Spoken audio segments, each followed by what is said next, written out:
at your convenience. Okay, so say when. I'm rolling. Film is rolling, okay. Do you want me to look at you, Higgs, or the camera? Look at the camera. I'm gonna look at you. Okay. You can look at me. Okay, you can look at me. Okay. My name's Jason Simmonds. I work at Mosaic Church in Northeast Portland. And our church has a partnership with Harvey Scott Elementary School, which is a school, low-income school in the Cully neighborhood of Northeast Portland. Let's see, about 4 years ago, 4.5 years ago, we were planting Mosaic. We were getting the church off the ground and wanted to figure out how we could be involved.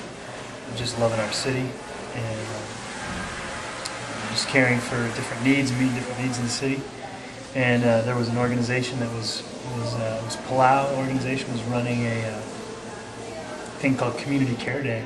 And basically Community Care Day was they were trying to hook up churches and other organizations with schools who basically had yard work needs before the school year started, so they could clean the school up and get it all tidied up and looking good before the school year started. So we found out about that and we thought that sounds pretty cool. Let's pick a school that's close to Mosaic. Let's pick a school that could work in terms of geography. So we were looking at the list of schools that they were trying to hook up with churches, and I said, "Hey, Harvey Scott, that one's right by my house. Can I do that? Can we just do that one? Because then I could walk to the Community Care Day, so we can walk over to the yard work. I could just like put my wheelbarrow, put my tools in the wheelbarrow and walk over, So pretty much the choice of schools was a product of your laziness. Is that what you're saying? The choice of schools was pretty much a product of my desire to not get in my car and walk and drive. Okay. So we did Community Care Day. We helped clean up the yard. There was probably 40 people from Mosaic that showed up and just swept sidewalks and mowed lawns, trimmed hedges, pulled weeds, spread out bark dust all around the gardens, and made it look really nice. And the principal was totally stoked, and so we did it again the next year. And while we were there doing it that year, the principal was there, and I started talking to her, and I said, "So what kind of needs does the school have?" And she started to talk about that 80% of the kids, 80% of the kids are on free and reduced lunch. She talked about just a host of different needs, getting more people in the community involved, maybe helping out around the holidays with families that couldn't get gifts for their kids or have a good holiday with their kids.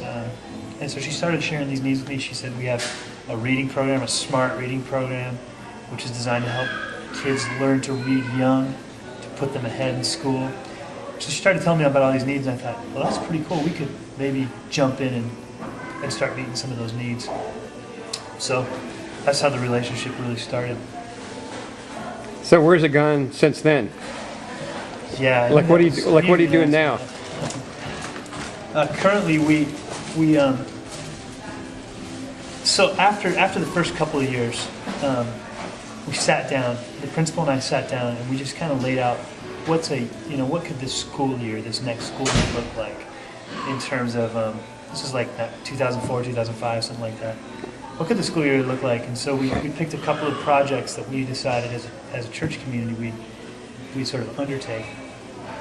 One of those was to help some lower income families, like kids who are in need, get a backpack at the beginning of the school year and a little gift card so they could buy school supplies or a new coat for the school year or whatever they needed. We ran a holiday fair where kids could come in and make gifts for their families, for friends. They could actually make gifts and then give them to their friends and their parents and stuff like that. We adopted some families. The school linked us up with some families who just were hitting financial hard times, and basically we adopted them around the holidays and got them some gifts for their kids and a meal card so they could go out and have a nice dinner out as a family. We helped with their PTA end of the school year event. had some volunteers at that. And then we've done other stuff. We've got some volunteers who are helping out in the reading program as well. So we've kind of stepped in a variety of places where the school already had some stuff going on. And we just wanted to come underneath what they were doing. Yeah, that's quite a bit of stuff. Yeah. How does what you're doing fit into the mission of your church? Yeah. Well, for us, one of the things that we're really looking to do now is how do we take it beyond us just giving, but how do we create a greater sense of community within the school and help families and parents in the school really raise up and own the school as Mosaic is just coming alongside and supporting that. I'm going to get back to that question in a second, if that's cool. That's cool. Is that cool? Okay. Yeah. One of the things that we're really focused on now currently is how do we do projects that are going to develop more ownership in the school, more ownership amongst parents in the community. So this Saturday, for instance, we're going to be bringing families from the school and families from our church to together clean up the school grounds for the spring. And we're going to end the time with a tamale feed. We hired a couple of Hispanic ladies from the school to actually cook tamales and come out and kind of put on a big tamale feed. So we're going to be out there, our community will be there, their community will be there, we'll be together, and together we're going to be working to make the school a better place. So we're really trying to do initiatives now that are helping develop people in the school, not just sort of coming in and giving them something. And we want to be able to serve in that way as well. So, Cool. I'd say how it fits the mission of our church is pretty simple. God has put us as followers of Jesus on earth to love our neighbors. And for us, this is a matter of just loving our neighbors. Being good neighbors. Yeah. It really is that simple. Yep.